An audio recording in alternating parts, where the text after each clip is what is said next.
Why on earth would you buy one of these, Gar? I would say if you want a cat that really was a real good companion, that would give you time and with you, a ragdoll is the answer. She sings. Yes, listen. Now, just for everybody at home, she's not annoyed, she's not going to lash out. She actually sings. She just sits and warbles like this the whole time. Now, it was claimed when they originally bred them they're the classic limp cat, as in Peanuts, the comic strip or whatever. To what extent's that true? They do it when they're happy and contented, but they also do it too when they want you to put them down, and they really do go limp. They suddenly feel much heavier.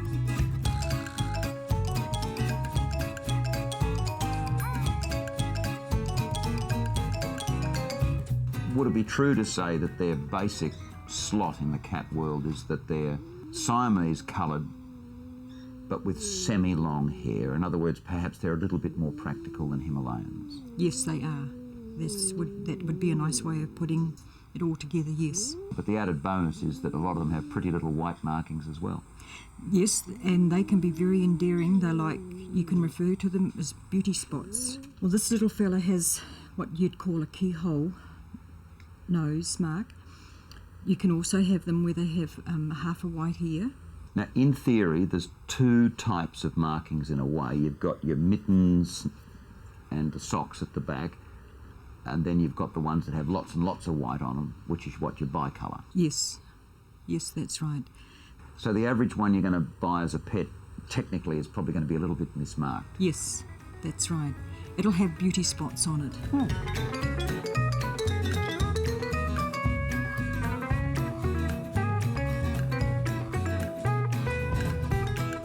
And you've got ragdolls and some of them do tricks? Oh yes. We have particular two that like to have little white mice, and if you throw them, they bring them back, and they'll do it for hours. Any other curious behavioural aspects? They like to go for a walk on their leads. Outside.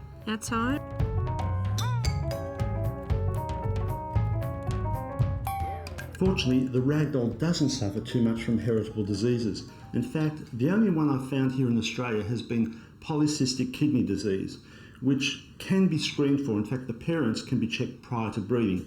So if you want a trouble-free kitten, make sure the parents have passed the test prior to breeding.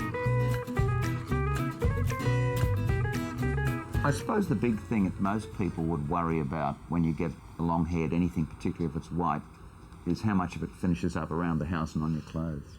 They do molt. I will not say that they don't. And I say take them outside, and I find the wheelie bin's the best place because it's a nice height. Stand them on the wheelie bin and use a comb and groom them.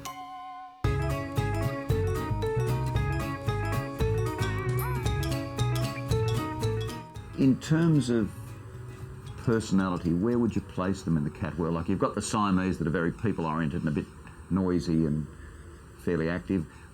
Then you've got the Persians, I suppose, and Burmans particularly, that tend to be fairly placid and, you know, whatever it is, couch potatoes. Where do these fit in? I think I'd rate them about a 2.